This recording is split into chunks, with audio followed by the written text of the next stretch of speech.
그럼 이제 마지막으로 재개발 관련 법령 들어가 봅시다. 재개발 관련 법령. 뭐 여러 가지가 있지만 여기 보면은 개별 사업주 이렇게 얘기를 하고 있지만 지난번에 말씀드렸다시피 이 전체 사업이 지금 다 하나의 어떤 재개발이라는 카테고리에 묶일 수 있는 여러 사업들이에요. 근데 그런 것들이 지금 현재는 도시 및 주거환경 정비 기본법이라는 법령 하나로 다 통합이 된 상태입니다. 그러니까 지금 이렇게 보시면 되겠죠.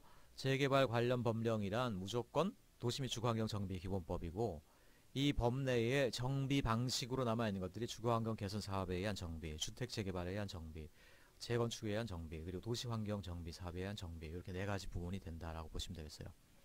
미리 사전에 조금 구분을 해보자면 일단 도시환경 정비는 요거는 근데 왜 이 말을 이렇게 헷갈리게 해놨을까? 여기는 사실 상업지역에 대한 정비다, 재개발이다라고 보시면 되겠어요. 상업지역.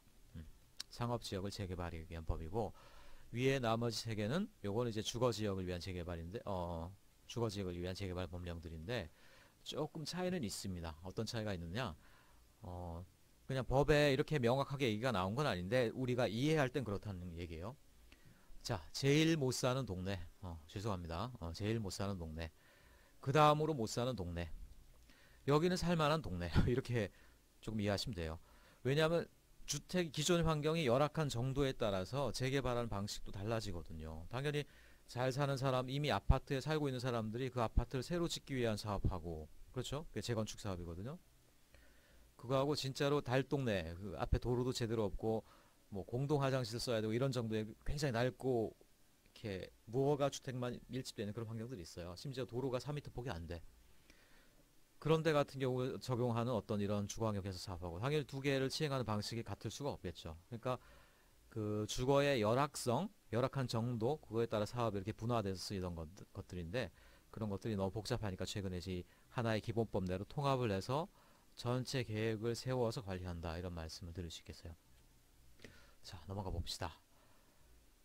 자, 기존 법과의 비교에 그래서 기존에는 지금 말한 거 말고도 여러 형태의 재개발 사업들이 있죠. 여기에는 또 빠져 있는데 또 재래시장 재개발이라는 것도 있어요. 여기 빠져 있네. 어쨌든 여러 형태 재개발 사업이 있는데 그런 것들 중에 메이저 주요한 것들은 이렇게 도시 및 주거환경 정비법으로 다 묶어버렸죠. 이렇게. 그래서 도시 및 주거환경 정비법, 뭐 보통 도정법이다 이렇게 줄여서 얘기하는데 그냥 재개발 관련 통합법이다 이렇게 여러분들이 이해를 하시면 되겠다라는 얘기죠. 넘어갑시다. 그 전에 이 재개발과 관련해서는 여러분들이 좀 용어를 알고 있어야 되는데 왜냐하면 서구에서 재개발이라는 게 나오면서 거기에 대한 학문적인 용어들이 여러 가지가 많이 유형들이 많이 구분되어 있거든요. 그래서 사실 요걸 하려면 이 자체만 수업이 뭐 재개발 관련해서만 한 학기짜리 수업을 저도 들은 적도 있어요. 그러니까 재개발 자체가 굉장히 큰 이슈고 중요한 도시가 달라지기 위한 중요한 부분 중에 하나인데 수업에서 다 다룰 수는 없고 간단하게 그 용어만 몇 개 설명해 보도록 하겠습니다. 보통 우리가 생각하는 재개발 방식은 전면 철거 방식이에요. 또는 전면 재개발. 이 말은 뭐냐? 원래 이렇게 땅이 있고 남루한 주택들이 막 이렇게 서 있다? 그러면 사가지고 어떻게 돼요? 이거 없는 걸로 쳐, 그냥. 없는 걸로 쳐. 모든 땅을 다 철거해 버린 다음에 어떻게 돼요? 딱 멋있는, 신사적인 주택. 그러니까 여기 젠트리파이 한다, 신사화 한다는 얘기거든요. 예전에 막 복잡하고, 조잡하고 그런 땅을 갖다가 굉장히 신사적인 땅으로 이제 재개발한다. 사실 의미가 조금 와전되어 있는 거긴 한데. 자, 이런 형태의 재개발을 전면 철거 이후에 새롭게 깨끗한 용도로 개발한다 해서 전면 철거 방식 또는 전면 재개발이라고 그래요. 두 개가 사실 통하는 얘기겠죠. 자, 그에 비해 수복 재개발이란 건 뭐냐? 근데 보통 재개발되는 땅들이 기존에는 저소득 주민들이 사는 땅 아니겠습니까? 그러니까 빈민가거든요. 보통 뭐 개토라고 얘기도 하죠. 그러니까 이렇게 재개발하고 나면은 땅값이 비싸지기 때문에 기존의 임대인 정도에 불과하던 저소득 주민들이 이 땅에서 나가게 돼요. 사실상 뭐 쫓겨나는 거에 다름없는 거죠. 그러니까 이 젠트리피케이션이 문제가 있다. 저소득 주민을 자꾸 딴 데로 몰아낸다. 살 곳도 없는데. 또 다른 빈민가가 생기는 것 뿐이죠. 그러니까 수복 재개발이라는 또 이렇게 이슈가 떠오르게 되죠. 이거 말 뭐냐면 리해빌리테이트 하면은 해빌리테이트 하면 살게 하다, 살다란 얘기죠. 네, 리가 됐으니까 다시 살게 하다. 그러니까 재개발하더라도 너무 럭셔리하거나 그럴 게 아니라 뭐 정부 투자도 하고 무상 양여도 하고 뭐 장기 임대도 하고 여러 가지 형태를 통해서 원래 살던 사람들이 다시 재정착하도록 신경 써주는 방식의 재개발을 우리가 수복 재개발이라고 그래요. 그러니까 기존의 커뮤니티들이 그대로 남아있을 수 있도록 노력하는 것들이 수복 재개발이다. 그러니까 요거랑 요거는 어떻게 돼요? 반대의 표현이 되겠지. 젠트리피케이션 하면 뭐 기존에 살던 사람들 몰라. 몰라. 어떻게 될지 모르고 다만 다른 멋진 용도로 이제 개발하는 것뿐이죠. 새롭게. 근데 수복 재개발하면 기존에 살아있던 사람들의 어떤 소득계층, 커뮤니티, 연령계층 이런 것들이 고스란히 남아있을 수 있도록 고려하면서 재개발하는 방식, 그걸 이제 수복 재개발이다라고 그런다는 거죠. 사실 이런 개념들이 우리나라에서 많지가 않아요.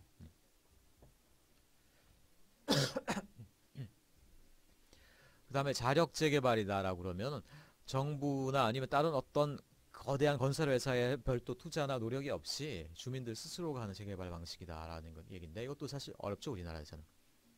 그 다음에 현지 개량 방식은 집을 갖다가 새롭게 개량하고 새롭게 주택을 짓는 거는 그건 너네들 각자 집주인들이 알아서 할 것이고, 정부는 그냥 도로가 없거나 아니면 공원이 없거나 학교가 없다 그럼 그런 기반 시설만 새로 놔줄 테니까 각자의 주택 개량은 각자 토지 소유자가 알아서 하라는 형식의 어떤 그런 재개발 방식을 현지 개량 방식이다라고 그런다는 거예요. 이렇게 여러 가지 재개발 방식이 있고요. 그다음에 순환 재개발은 뭐냐면 한 지역을 한 A라는 지역인데 A라는 지역을 몽창 재개발하면 여기 있는 사람들 어디가 삽니까? 살 데가 없죠. 그러니까 그런 경우에는 자 B라는 또 다른 지역이 있어. A를 재개발하면서 A에 사는 사람들을 일단은 B에다가 이전을 시켜 놓는 거예요. 뭐 땅이 많은 나라에서나 가능하겠죠. 우리나라처럼 복잡한 나라에서 어렵겠지. 자 그리고 B 좀 있다가 A 재개발이 다 끝났어요. 그럼 B 재개발이 들어가겠죠. 그럼 B에서 살던 사람들을 다시 A로 이주시켜. 그리고 이제 B를 재개발하는 거죠. 그리고 B의 재개발이 다 끝났다. 그럼 다시 원래 있던 사람들 중에 B로 가야 될 사람을 옮깁니다. 이런 형태로 해서 사는 사람들이 동네를 여러 구획으로 나눠서 순환 돌아가면서 재개발함으로써 사람들이 사는 지역이 갑자기 일시에 이렇게 소실되는 일이 없도록 그렇게 고려하는 것들을 갖다가 순환 재개발이다 라고 얘기한다는 거죠. 합동 재개발 저런 거 중요하지 않으니까 넘어가도록 합시다. 최근에 또 신탁 재개발이란 말도 나오는데 이게 우리나라 재개발 방식이 워낙 여러 가지 문제가 많아서 그래요. 왜냐면 재개발 이게 돈이 된다는 인식 때문에 굉장히 문제가 많습니다. 토지 투기하는 사람들도 많이 들어오고요. 또 심지어는 여기에 돈 냄새를 맡은 그러니까 조직폭력배들이 또 새롭게 재개발 사업에 뛰어들어서 여러분 뭐 그 누아르 영화들 있잖아요. 뭐 신세계 뭐 비열한 거리 이런 거 보면은 그 조폭들이 재개발 사업 나와가지고 무슨 땅을 빨리 뭐 김 사장으로부터 사라는 둥 뭐 이런 얘기 나오잖아요. 그런 것들이 뭐냐면 재개발 사업이 돈이 되는 사업이다 보니까 그만큼 이제 사회적으로 혼탁한 문제가 된 거거든요. 그러니까 사람들이 사는 집을 새롭게 지어주고 새로운 동네가 되게 하는 그런 소박한 목적과는 거리가 멀게 막 부동산 가치, 돈이 오가는 사업이 되다 보니까 문제가 많다는 거예요. 그러니까 민간 조합에다 맡기거나 아니면은 외부에서 온 어떤 조직폭력배나 이런 사람들을 배경으로 한 어떤 그런 조합이 발생하는 걸 막기 위해서 신탁 재개발이라는 걸 또 이렇게 얘기를 하고 있어요. 밑에 그림 한번 볼까요? 문제는 재개발을 시행하기 위한 재개발 조합.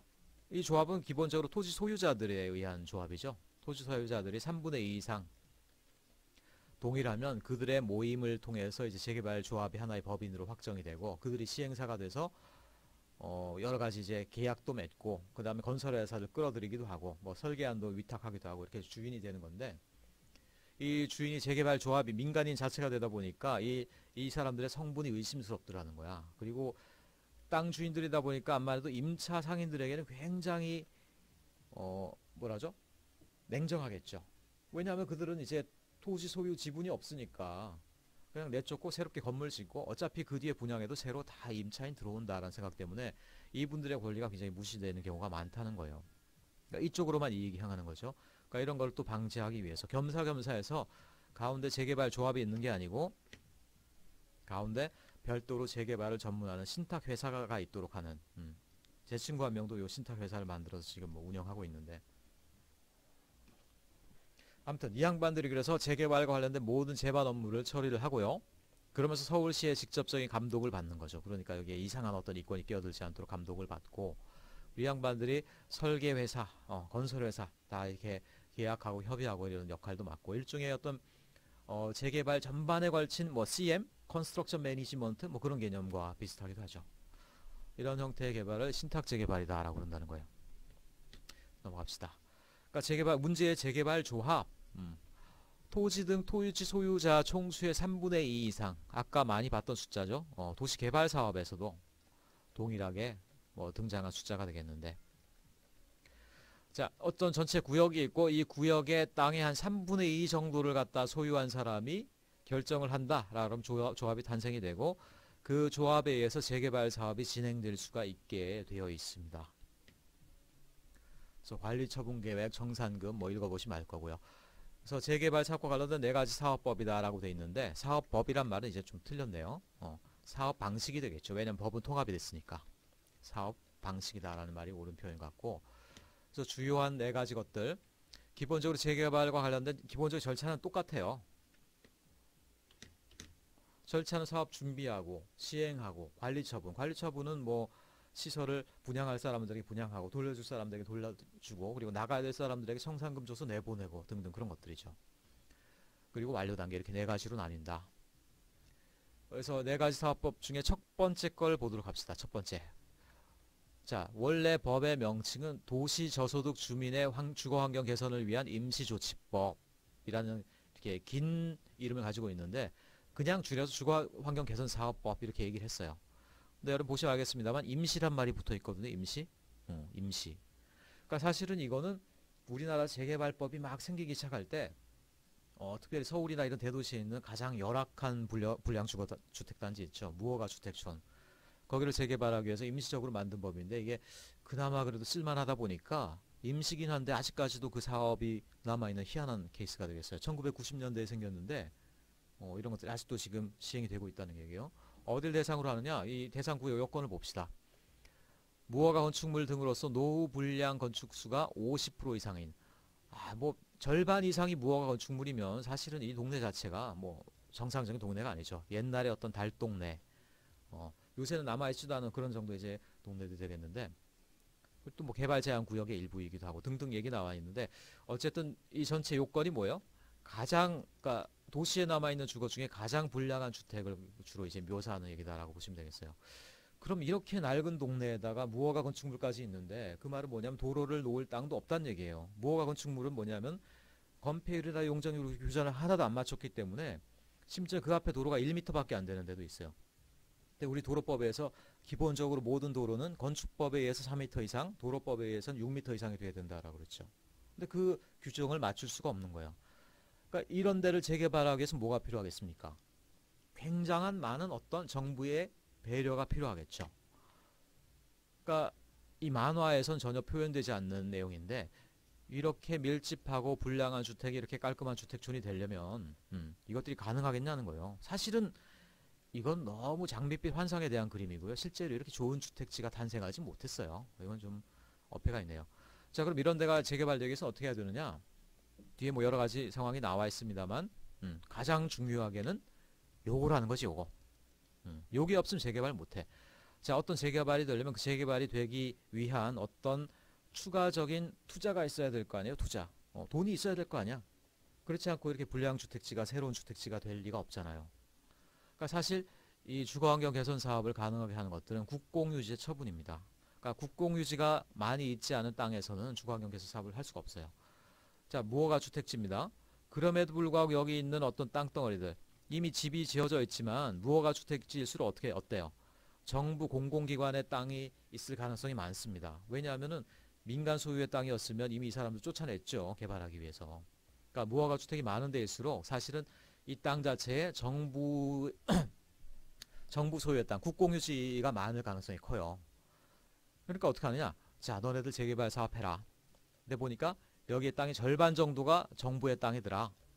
어떻게? 무상양여하겠다. 땅을 공짜로 개발 사업에다 내줄 테니까 정부 땅을 가지고 너네들이 재개발 사업을 해라. 사실은 이런 어떤 굉장히 큰 혜택이 돌아가는 거죠. 또는 정부 땅을 너네들이 사고 싶다 그러면은 평가 금액의 80%만 내고 너네들 사가도 된다. 이런 식으로 이제 얘기를 하는 거죠.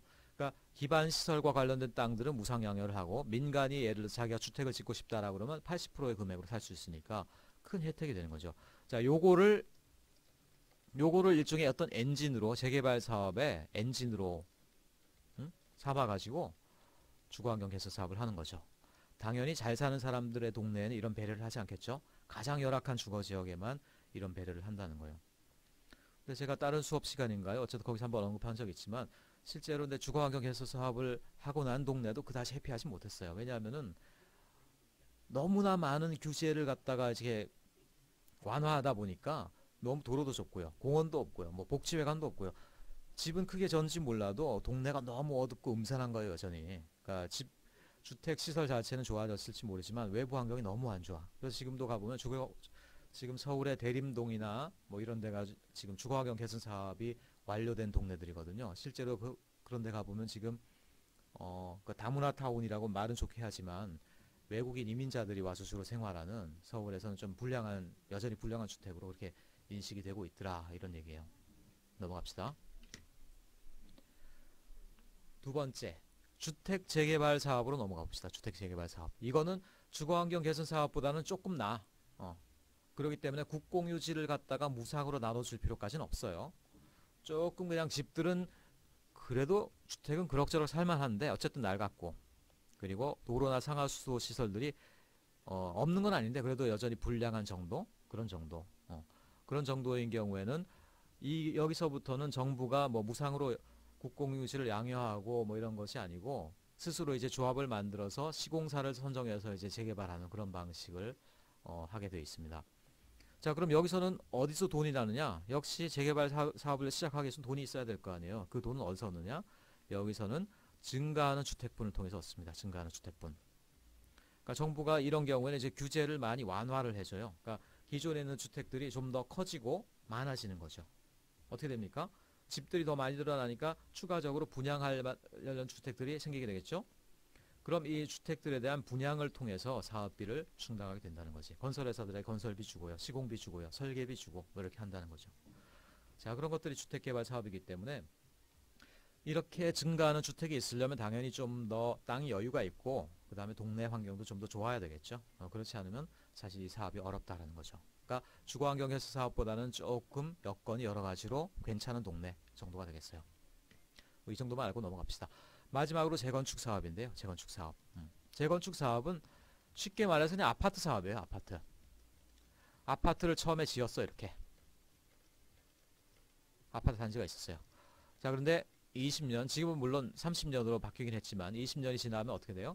아파트가 벌써 이렇게 휘청휘청 하는 건 아니더라도 진단을 받아보면 이제 불안하다. 불량 등급이 이렇게 나올 수가 있다는 얘기예요. 그렇게 되면 어떻게 돼? 새롭게 재개발을 해야 되겠죠? 근데 새롭게 재개발하면서 어떻게 돼요? 기존에 있는 용적률보다 지금 이제 현재 바뀐 용적률이 훨씬 더 높거든요. 그러니까 예전에 아파트를 200% 이내로 지었다? 용적률 200%. 근데 지금은 그게 한 300%까지 지을 수 있게 법규가 바뀌었다는 얘기예요. 어떻게 됩니까? 기존에는 요만한 아파트였는데 재개발하면서 요만큼이 추가가 되는 거죠. 쉽게 말해서. 추가가 돼요. 그럼 당연히 요만큼 올라간 용적을 엔진으로 삼아서 재개발 사업비를 충당할 수가 있겠죠. 그뿐만 아니라 아파트를 새로 지으면서 그 아파트 자체가 굉장히 가치가 늘어나요. 그 아파트의 어떤 분양 가격이 늘어나게 되는 거죠. 그러니까 여러 가지 측면에서 가장 돈이 많이 되는 사업이에요. 돈이 많이 되는 사업. 한편으로 굉장히 모순이 많죠. 아파트가 낡아갈수록 오히려 집값이 높아져. 말이 안 되죠. 왜 그러냐면 재건축 시기가 가까워질수록 한번 재건축을 하면 아파트 가격이 비싸지니까 오히려 막 17년, 18년, 19년 된 아파트들이 오히려 비싸지는 그 기현상이 일어나게 됐던 그게 바로 이 재건축 사업 때문입니다. 근데 이제 지난번에 말씀드렸지만 만약 그럼 300%를 다 채웠는데 이걸 다시 또 뭐 400%, 500%를 갖다가까지 올려줄 수는 없잖아요. 한계가 있잖아요. 인구도 줄어드는데. 그럼 이미 재건축된 아파트들이 30년 뒤에 재건축이 또 된다. 그러면 이 추가될 용적률이 없잖아. 없어. 요게. 그럼 이때는 재개발 사업이 어떻게 돼갈까? 거기에 대해서는 너도 모르고 나도 모르고 대통령도 모르고 건교부 장관도 아무도 모르는 거 아닌가 지금. 그때 가서는 지금 이 아파트를 어떻게 하면은 재건축을 할까? 아파트가 지금 한두 채가 아니고 분당 같은 데는 도시 전체가 아파트로 꽉 차 있는데 그런 것들이 모조리 재건축된다고 쳐보세요. 그럴 경우 어떤 변동이 일어날까?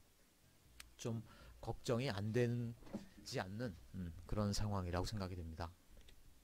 뭐 넘어가요. 우리가 집당자 고민할 건 아니니까 넘어가. 자, 그래서 최근에는 물론 재건축 사업이 아파트를 대상으로 한다라고 얘기를 했지만 최근에 이제 그 규정이 바뀌어서 아파트 말고 단독주택 지역인 경우에도 가능은 하다라고 얘기를 해놨습니다. 실제로 어떤 사업의 구조상 단독주택 지역이 재건축이 되기는 쉽지는 않습니다. 그러니까 법규는 바꿨지만 아직 그 사례는 많지 않은 걸로 알고 있어요. 지금까지도 어쨌든 재건축 사업이다라고 그러면 아파트를 갖다가 재개발하는 사업이다. 여러분들이 이렇게 이해를 하시면 되겠어요. 자, 그리고 마지막 주거 지역의 재개발 사업에 대해서는 끝났고요. 그 다음에는 주거 지역이 아닌 곳의 재개발 사업이 되겠는데, 주거 지역이 아닌 곳의 재개발이라고 하면 당연히 뭐겠습니까? 도시 환경 정비 사업이라고 그러는데요. 아까도 얘기했지만 이거는 상업 지역에 대한 재개발 사업이 되겠어요. 상업 지역도 재개발해야죠. 상업 지역도 건물이고 낡아지고 어떤 공간 구조가 쇠퇴하고 하니까 이제 재개발을 해야 된다는 얘기예요. 그래서 그렇다고 상업 지역 재개발 사업 하니까 너무 그게 뭐라고 하죠? 너무 표현이 좀 비루한가요? 그래서 그런지 모르겠는데 이렇게 점잖은 이름 붙였어. 도시환경정비사업. 그러니까 사람들이 이걸 좀 오해를 합니다. 사실은 상업지역에 적용되는 것들이에요. 그래서 사업을 적용하는 요건들은 뭐 비슷하고요. 근데 이거는 뭐 따로 정비하는 엔진이 필요가 없겠죠. 왜냐하면 상업지역 자체가 얼마나 이 부가가치가 높은 땅이에요. 그러니까 이런 데다가 건물 몇 채만 벌써 이렇게 높게 올려도 그 분양에 따른 이익금이 상당하다는 얘기예요. 그러니까 대표적인 사례를 하나 볼까요? 결국 지금은 이제 멈춰버린 뭐 삼성물산에 손 떼고 뭐 등등 하면서 이제 멈춰버린 사업인데 용산 도심재정비 사업 있잖아요. 용산 그게 이제 도시환경정비 사업으로 나온 거예요. 용산에는 상업지역 전체를 갖다가 이렇게 큰 어떤 뭐라고 하죠? 스카이스크래퍼들이 등장하는 비즈니스 타운으로 새롭게 만드는 그러니까 기존에 상점 몇 개 있고 이런 땅이 이렇게 변하는 거니까 뭐 재개발이 되느니 많이 생각할 필요도 없겠죠. 다만 이거는 너무 그랜드한 플랜이다 보니까 그리고 이미 이 사업을 하기 전에 너무 땅값이 뛰어버렸어.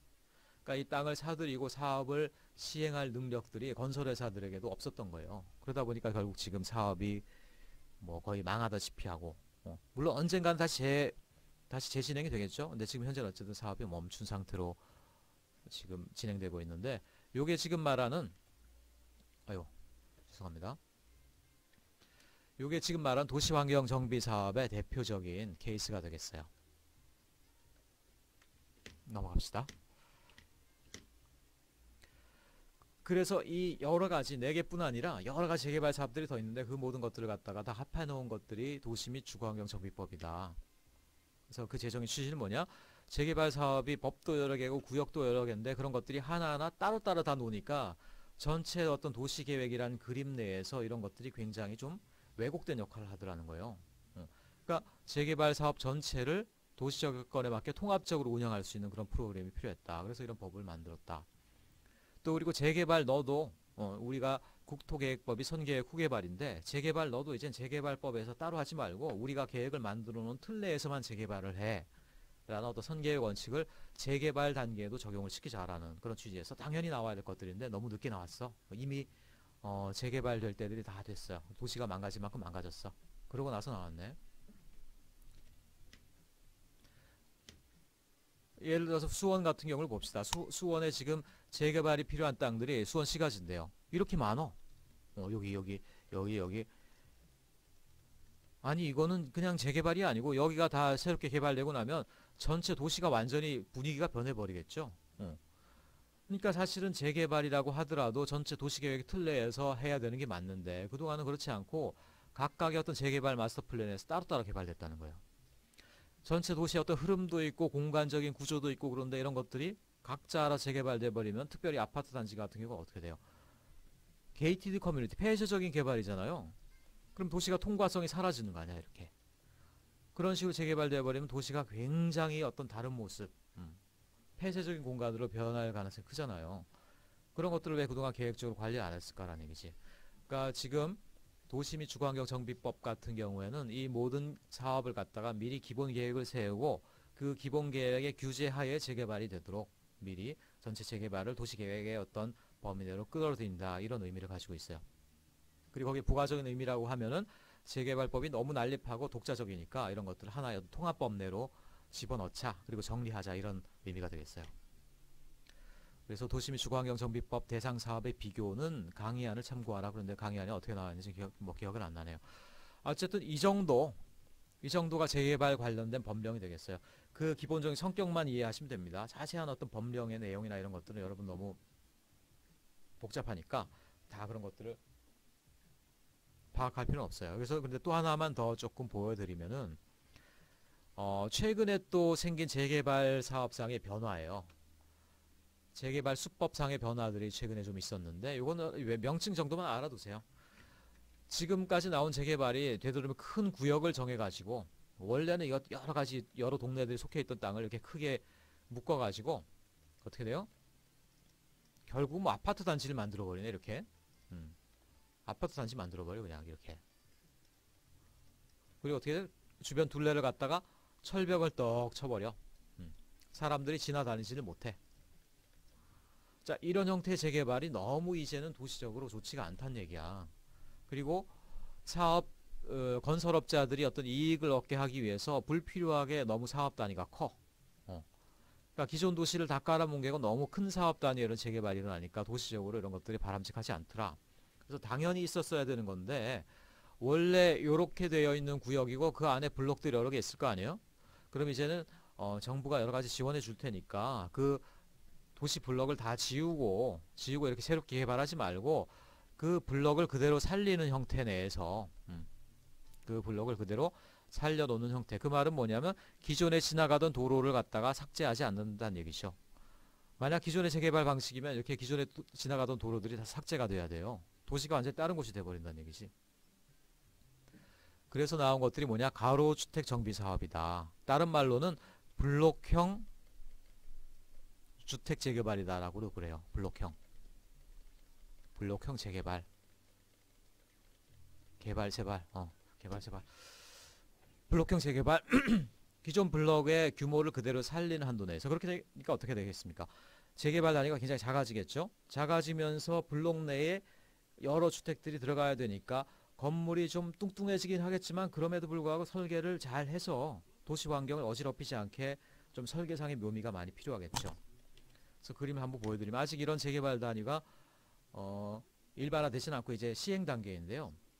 그러니까 실제 도시를 보면 이런 데가 많아요. 그러니까 산 밑에 조만한 블럭 여러 개로 이루어지는 도시들 있죠. 이런 식으로. 여기는 재개발하려고 그러더라도 건설회사 입장에서 먹을 게 없어. 왜냐하면 너무 많은 사람들이 살고 있고 여기 재개발해도 뭐 아파트를 넣어도 크게 설계하기도 어렵고 그러니까 건설회사들이 이런 데를 건드리지가 않아. 그러니까 재개발될 가능성이 없는 거죠. 하지만 이런 데도 집이 넓고 언젠가는 재개발이 돼야 되는 거 아니에요. 그러니까 이런 경우에는 어떻게 하느냐. 기존에 있는 블럭을 그대로 유지한 상태에서 주민들이 원하면 이런 데를 하나하나를 블록형 재개발을 통해서 새롭게 공동주택을 지어 넣거나 이런 형태로 이제 재개발할 수가 있다는 거죠. 그래서 그렇게 나온 제도들이 지금 말한 가로주택 정비 사업이라는 거고 이게 지금 서울시에서 지금 최근에 막 적용하는 어떤 단계로 올라가고 있습니다. 그러니까 소개만 드리는 거예요. 그래서 만약 이렇게 된다면 어떻게 되느냐. 기존에 이렇게 복잡하던 주택지역인데 이런 주택지역의 문제가 뭐냐면 공원도 없어. 도로도 얇아. 그 다음에 주민들이 모일 커뮤니티 공간도 없어.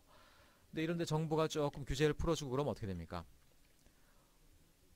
이렇게 블록이 생겼는데 유럽처럼 이런 형태 유럽 가면 건물 모양이 블록 전체를 이렇게 감싸는 중정형 패턴으로 되어 있는 건물들이 되게 많아요. 이렇게 여기로 쏙 들어가면 그래서 요 건물에 있는 하나의 마을이죠. 하나의 마을 사람들 여기서 이제 바베큐 하고 있기도 하고 뭐 앉아 쉬기도 하고 있고 나름대로 어떤 독자적인 정원이 되는 거죠.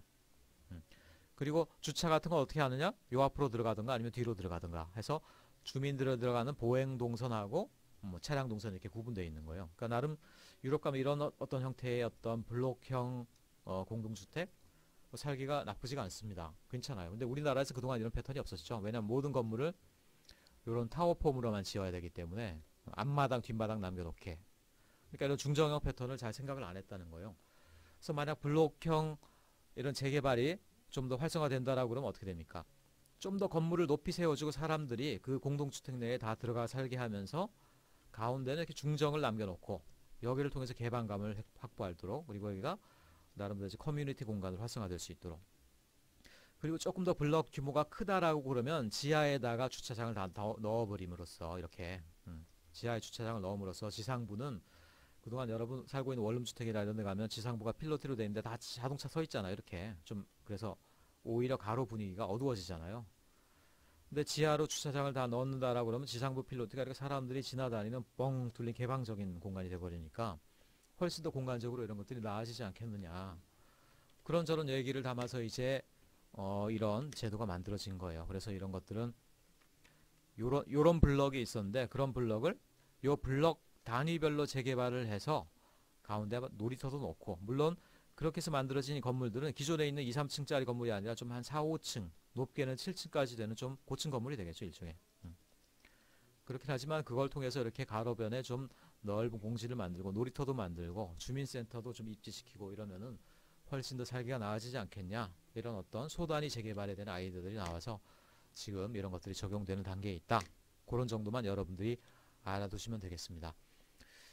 자, 좀 길어졌는데 어쨌든 재개발에 대한 강의도 이 정도에서 끝났네요. 혹시 모르는 거 있으면 찾아와서 시험 보기 전에 물어보시도록 하고, 일단 수고하셨고 여기까지 강의를 끝내도록 하겠습니다.